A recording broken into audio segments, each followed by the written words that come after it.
The Tom Woods Show, episode 856. Prepare to set fire to the index card of allowable opinion. Your daily dose of liberty education starts here. The Tom Woods Show. To all my young listeners, you want to stand out from your peers? Then don't do what they do. Join Praxis, get real on-the-job experience and a real job. Be entrepreneurial. Get all the details at tomwoods.com/praxis. Hey everybody, Tom Woods here. Yes, we're talking about Thomas Jefferson again, but doggone it, there's a lot to say about him. And I still had some lingering questions in my mind after the outstanding episode last week with Kevin Gutzman, who is the author of the brand new book, published by St. Martin's, by the way, which is just tremendous for him, Thomas Jefferson, Revolutionary. A radical's struggle to remake America. I have other questions. I want to talk about Jefferson's presidency a bit. I want to talk about how historians, in Kevin's judgment, have gotten Jefferson wrong. A lot to say today. I've told you about Kevin before. He's the chairman of the history department at Western Connecticut State University. He's the author of numerous books, including a book with me called Who Killed the Constitution? Kevin, welcome back. Hello, glad to be here. All right, you got this great book on Jefferson, and I'm not done talking about it, and I'm pretty sure you're not done talking about it, so here we are. All right, I want to start off with this. I have to ask you the question that would really be on any host's mind. I don't know how many books there are on Thomas Jefferson, but I'm sure it's a lot. And something said to Kevin Gutzman, I got to add another one to that pile. And I assume that part of what was saying that to you was the conviction that of all these books, whatever their merits, there's something about them that hasn't quite gotten Jefferson right. Am I right about that's why you did it? Well, you're exactly right about that's why I did it. In fact, if you consider the main contemporary studies and students of Jefferson, like Joseph Ellis, Andrew Burstein, Merrill Peterson, Matthews in his book Radical Politics of Thomas Jefferson, I don't think any of them really understands Jefferson the way I would like for them to have done. And I also think that they tend to focus on questions about which I don't really care that much. So, for example, people always want to talk about the question, did Jefferson have sex with one of his slaves? Well, do we care about that? I guess I have an opinion about it, but I don't think that if you're going to read 300 pages about Thomas Jefferson in your life, what you want are 70 pages devoted to whether he had sex with one of his slaves. So what I decided to do was to take the main themes I see running through Jefferson's statesmanship and lay them out and describe him by reference to those, or through showing you what it was about him that distinguishes him. I think he's properly understood as a radical. He actually, you and I both are friends and acquaintances with Clyde Wilson and Brian McClanahan, and Brian and Clyde both reject the idea that Jefferson was a radical at all. I don't understand this. I can see wanting to associate principles of Jefferson's that you like with the idea of him being a conservative, but if you take even, for example, federalism, which of course is the issue that Clyde Wilson and Brian are both most interested in, he's a radical on that score. The traditional model of government is you have an autocrat as your ruler, and he's in the center, and he can tell everyone what to do. That is the absolute opposite of Thomas Jefferson's idea of the way government ought to be structured if you're going to have government at all. So, oddly, I end up immediately attacking friends of mine. but to the amusement of the rest of us who enjoy watching these exchanges. Well, if you look, for example, at the people who are the outstanding Jefferson scholars of the 20th century, Dumas Malone and Merrill Peterson. Dumas Malone and Merrill Peterson gave us a Jefferson who was congenial to the New Deal project. And, for example, their generation are the people who said that the Virginia and Kentucky resolutions were a defense of civil liberties. This is a complete and utter distortion of Jefferson. Jefferson's first concern in that context was federalism, was local self-government, was, wow, once again, we're right back where we were in 1774 with overweening distant foreign authority. And actually, of course, we know that he called the federal government our foreign government at one point. And so, of course, Peterson and Malone aren't interested in telling you that Jefferson viewed the federal government as his foreign government, because they're not interested in having you think of it that way. So Peterson, for one, tries to dismiss Jefferson's concern with state rights as somehow subordinate, or his concern with local self-government as somehow subordinate to other concerns like freedom of speech. Freedom of speech is, of course, important, but it's not the most important thing. The most important thing is that people in your community should handle their political problems locally among themselves. That is the ultimate Jeffersonian principle. So it follows logically from his philosophical understanding of government, which is essentially, not strictly, but essentially Lockean, and also accepts the idea that there are some areas of human life that are pre-governmental and that government has no right to intrude into, most notably religion, but there are other things too. So I also, of course, reject Matthew's notion that Jefferson was some kind of 20th century radical. He's useful for socialists and people on the far left. That's absolutely incorrect. Jefferson was an individualist. Ultimately, he thought man was possessed of some dignity that government had to respect, and I think that's entirely contrary to the understanding of, Mao and Pol Pot and Lenin and the whole freaking Bernie Sanders, the whole lot of them. All right, let me play devil's advocate here. Where would be the fun without that? There's no Brian McClanahan around. There's no Clyde Wilson. There's just Woods. And let me lay out what I remember the argument to be, because it's based on an article that Clyde wrote for Modern Age back around probably 1969 or 1970, called The Jeffersonian Conservative Tradition. Right. And what I take him to be saying is something like the following things. There are two different possible lines of origin of the peculiar set of ideas that we know of as American conservatism. And almost everybody traces them back to Hamilton. Almost everybody. But interestingly enough, Russell Kirk didn't. Now, Russell Kirk wasn't necessarily a big fan of Jefferson either, but he said Hamilton certainly isn't a conservative because of all he wanted to do was tinker, and that's not what a conservative wants to do.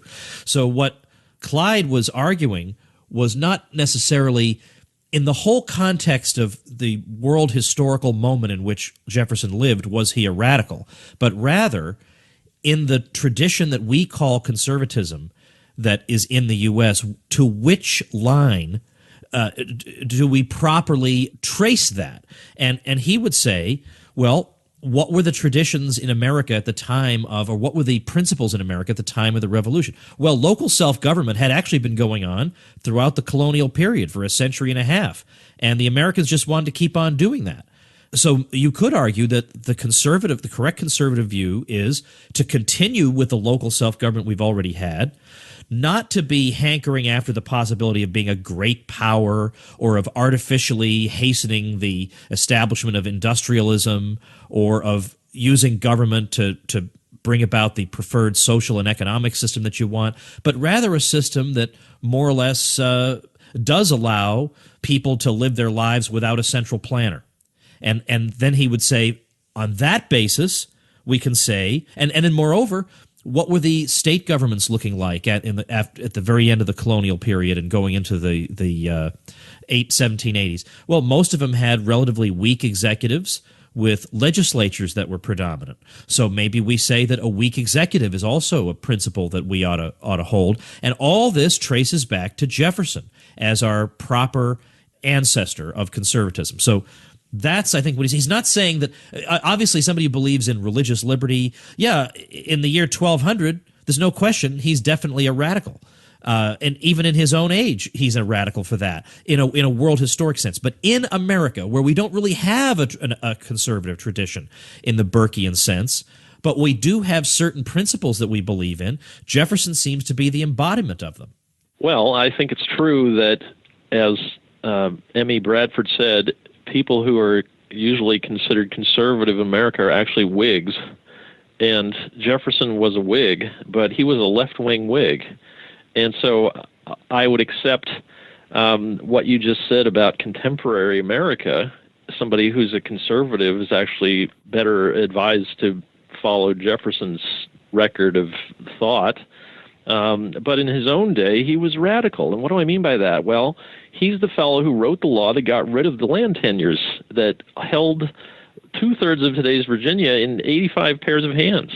He's the fellow who wrote the law and got it. Ultimately, his friend got it passed over substantial opposition from many leading politicians, including most of Jefferson's friends, that disestablished the church and made Virginia the first officially secular society, as far as I know, ever anywhere. He's the fellow who first made it respectable in Virginia to argue that slavery had to go, that slavery was intolerable, that God was contrary, the idea of God was contrary to slavery. Jefferson also took the lead in Virginia in arguing against continued tie to the British monarchy.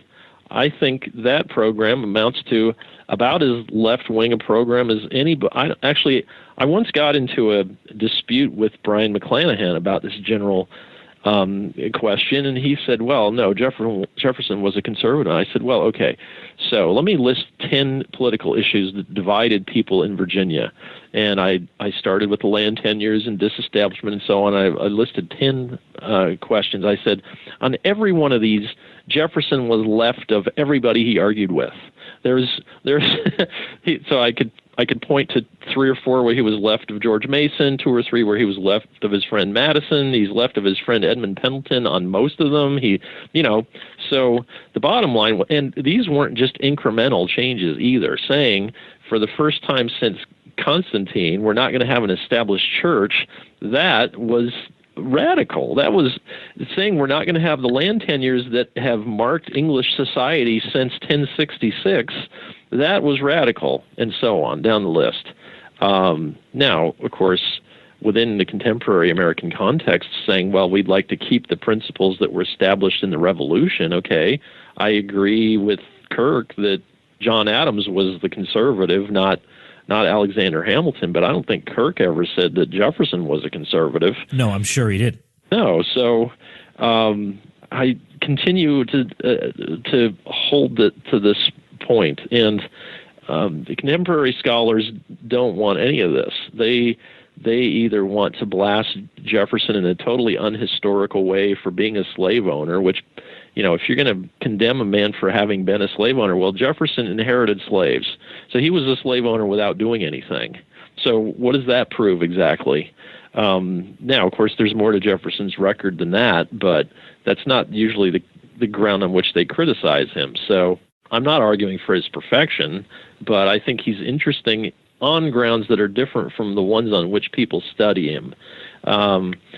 That, I guess, is what distinguishes my book from other books about Jefferson. I don't think that if you have time to read 300 pages about Thomas Jefferson, you want to spend 40 pages on how he got along with his daughter and his father. And, I think that's secondary. And frankly, it's difficult to decide which strains of his thought to focus on in only 300 pages. He was a dynamo of thought and action. He's really kind of amazing. And I actually didn't know him as well when I started working on this book as I thought I did. So that's why I still think, having completed it, that another book on Jefferson was needed. All right, let's pause to thank our sponsor.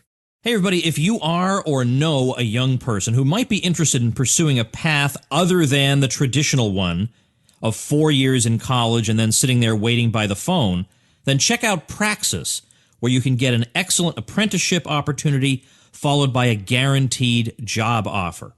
I recently had a chance to talk to Praxis participant Mitchell Earl. Mitchell, tell me what your Praxis experience was like. Well, Tom, for me, it was really valuable. It gave me three things more than anything. It gave me exposure, experience, self-awareness. I didn't get that when I went to college and when I started working afterwards. And for me, it really just turned everything around after that. Well, how has it changed your life? What are you doing now, and how did that come out of Praxis? Yeah, good question. So I was about to start my law degree and MBA program, and instead kind of put all of that on halt to do Praxis instead. I moved all the way across the country to join a tech and accounting startup. Worked with my business partner through the duration of my apprenticeship, and ultimately ended up, moving into a couple different roles after I ended Praxis. That's where I am today. I work as chief of staff, report directly to the CEO, and I couldn't design a better job than what I have now. Get all the details plus some free goodies at tomwoods.com/praxis. Let me ask you a quick question just about the work involved in writing a book on Jefferson. I remember I think it was St. Isidore of Seville, who once said that anybody who claims to have read everything St. Augustine wrote must be a liar. Now, I don't know the exact scope of Jefferson's writings and letters, but I'm going to put you a little bit on the spot. Have you read all of them? No, probably not. No. Actually, so far, the Papers of Thomas Jefferson project, which started in 1950, has gotten to volume 50, and they decided a while back that, well, at this rate, we're going to finish this sometime toward the end of the 21st century. So they initiated a new separate series of Jefferson's papers in retirement, and there are now several volumes of that. So if you wanted to read everything of Jefferson's writing that's in print, you're looking at like 80 volumes at the moment. And it's not hard to choose which parts to look at, which parts to consider in writing a book about him. If you just kind of go through the indices and see what the subject matter of particular letters and addresses and so on is, then you can call out what you're looking for. Right. Okay, I was just wondering about that. Yeah. All right, now what about when Jefferson actually got into power? Taxes were few and far between, and that seemed to be the way he liked it. Yet can't we find him commenting here and there on preferred taxes that might be egalitarian in nature? Well, Jefferson, when he became president, the chief domestic measure he was responsible for was essentially getting rid of the taxes. So that all that was left were tariffs and land sale revenue. Of course, it didn't realize at the time that there were going to be so many lands to sell, but certainly he thought this was preferable to the Hamiltonian scheme of taxation, partly because it required far less by way of federal workforce than any other tax scheme. That's one reason why people favored tariffs over other kinds of taxes. Essentially, they were really easy to administer. And so I guess there wasn't kind of social overhead that's involved in, say, having an income tax like our current income tax. I'm not sure exactly which you're referring to, though. I do know of statements from friends of his about the preferability of tariffs. Actually, Richard Henry Lee also thought a tariff was preferable from his point of view because the people wouldn't notice they were paying a tariff. We might think that was a bad feature of a tariff, but I don't know if Jefferson is saying anything like that. He did think that banks essentially imposed costs on society and that the costs were widely distributed, and that's one reason why he didn't like banking in general. Let's see. I'm just looking at a letter, Jefferson to Madison, 1785. Yeah, here, just as an example, when he says, another means of silently lessening the inequality of property is to exempt all from taxation below a certain point and to tax the higher portions of property in geometrical progression as they rise. Ah! Yes, well, actually, he did say that. But his favorite project in regard to property distribution was his proposal in his draft constitution for Virginia that any man who didn't own 50 acres should be given 50 acres. So at the time, Virginia had these just gigantic unsettled land holdings, and he thought, well, this should all be publicly distributed. And of course, the alternative you have is today's system, in which the federal government owns, 85% of Nevada and half of Idaho, and so on. Jefferson, this is entirely anti-Jeffersonian. So I think Jefferson's concern was that there had been these artificial tenures I mentioned earlier in colonial Virginia, and they had held land in so few hands, it's hard to wrap your mind around. One way of understanding it is Connecticut today has 8 counties, and the 85 families that own 2/3 of today's Virginia at the time of the Revolution's beginning, each of them owned land that would amount to about half of one of today's 8 Connecticut counties. So in other words, it's as if there were 85 families, each of which owned 1/16 of Connecticut.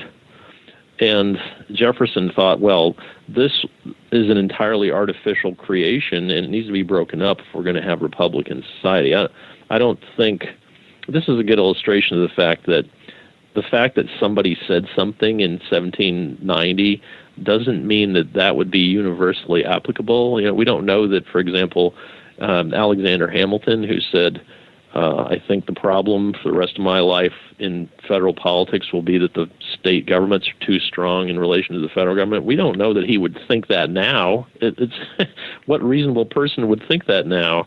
So we don't have any reason to think that Jefferson thought universally we want to be dividing the wealthiest people's wealth.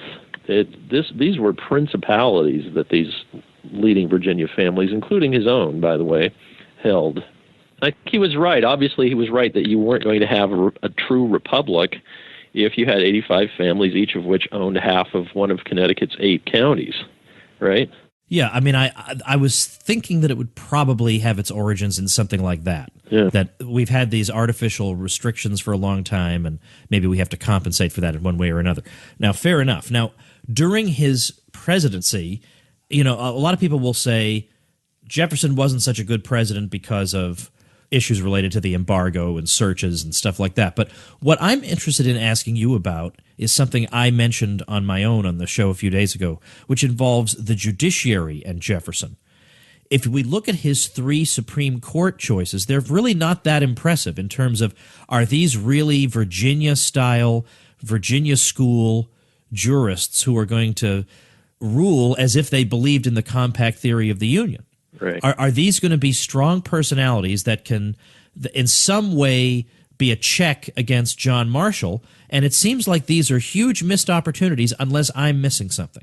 Well, I think you're right. Actually, my next book is going to be a study of the Virginia dynasty. And one point I made in my Madison biography, which is going to be expanded to cover the entire Virginia dynasty, I think, is that Madison's appointment of Joseph Story to the Supreme Court may have been the worst appointment in history if the purpose of an appointment is for the president to have his view of the Constitution instantiated into constitutional law. I mean, Joseph Story was Marshall's right-hand man, and not only that, but he taught Marshallism to a couple of generations of law students at Harvard, which, of course, had just a disastrous consequence. So Jefferson didn't have any kind of leading light, terrible choices like Story, but you're right that none of them was really a winner. I think Johnson was not bad, and in fact did follow Jefferson's and other Virginians' advice by beginning to issue notable dissents. He actually is recalled chiefly for that.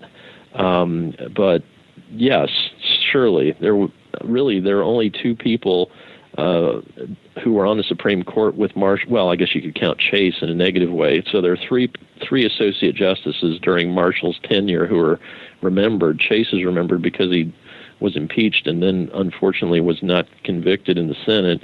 And then you have 2 other fellows, and none of them is really on a par with Story or Marshall. So it's true. That's one major failing. And actually, in his retirement, Jefferson devoted an increasing amount of attention to lamenting the fact that the court was behaving the way it was, and that his and Madison's appointments to that point. And actually, I guess eventually he also was coming on this during the Monroe administration. So the three Republican presidents' appointments hadn't changed the direction of the Supreme Court at all.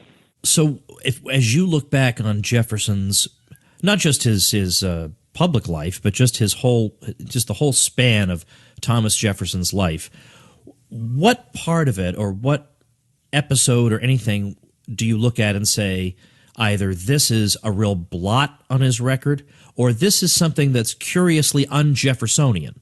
Well, let me think about that. During his presidency, the U.S. attorney in Connecticut prosecuted a fellow for seditious libel. And we don't know that Jefferson instigated this, but we know he didn't do anything to stop it. So that is kind of hard to fathom, I think.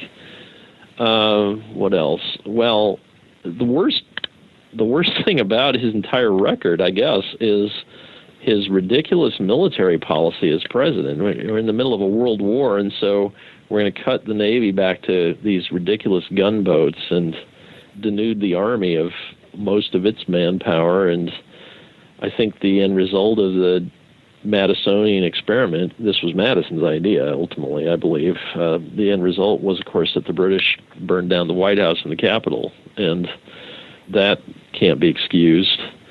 What else? He also, in private, gave support to the French Revolution long after anybody else, essentially. Yeah, that's a big one. So I don't think that there's really anything concrete that he did in support of the French Revolution other than putting his prestige behind it, even though he was aware of the just almost indiscriminate slaughter of nobles and priests and so on. And that is hard to rationalize in any way. I'm very negative about him in regard to both his military policy and, of course, it's a component of his foreign policy, which was foolish in that sense. And, of course, he lied to Washington's face about paying for and supporting partisan newspapers to attack the Washington administration. It's the only instance I know of in which any of these guys looked another one in the eye and just told him a flat lie. Washington said, I think you're connected with this paper that keeps just impugning me all the time. And Jefferson told him he hadn't had anything to do with it. Well, he was one of the people who organized it. So that can't be excused. There are other things, but those are the main ones. All right. Well, that's interesting stuff. I didn't know that about that confrontation with Washington and Jefferson saying that. Right. Yikes. Yeah. Now, is that something that contemporaries all knew, or is that something that we found out as historians? Hey, wait a minute. He was involved in this. Well, Washington had heard rumors of it, and it wasn't really a secret at the time, but I don't think the general public would have known about it. So he encouraged people to start newspapers. He paid a fellow a State Department salary so that the guy would have money to start a newspaper. He was one of the organizers of the anti-Federalist press, and in time, the anti-Federalist press began making personal attacks on Washington, which I think were unjustified, but they were also just completely outside what people thought was normal political behavior, and Washington thought they were intolerable. So he asked Jefferson, and as I say, Jefferson lied to him. Well, how about that? I'm sure that Washington probably knew about it anyway, and Mrs. Washington said highly negative things about Jefferson in her retirement or after. Oh, wow! I love juice like this. Yeah, I don't know this stuff. This is fun to know. Well, the book is Thomas Jefferson Revolutionary: A Radical Struggle to Remake America. As usual, I'm linking to it on the show notes page. Today's is tomwoods.com/856, and I don't know. I could just keep talking about this. I'd like to just keep getting you, because when I invited you on this morning, there was some concern, would we have anything to talk about? And I thought, come on, man. Come on. How long have we known each other here? Have we ever sat across from each other at dinner just with dumbstruck with nothing to say? Never. Never. Not ever going to happen. Thanks so much, Kevin. sure.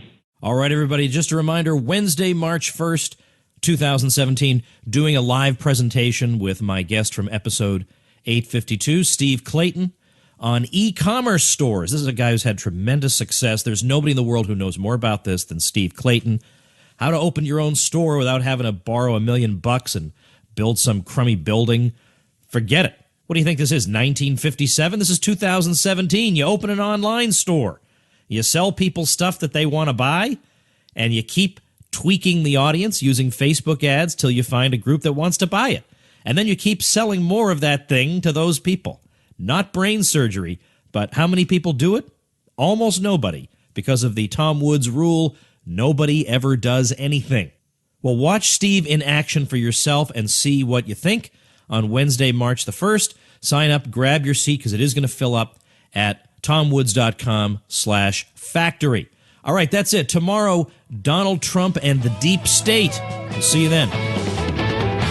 Become a smarter libertarian in just 30 minutes a day. Visit tomwoods.com to subscribe to the show for free, and we'll see you next time.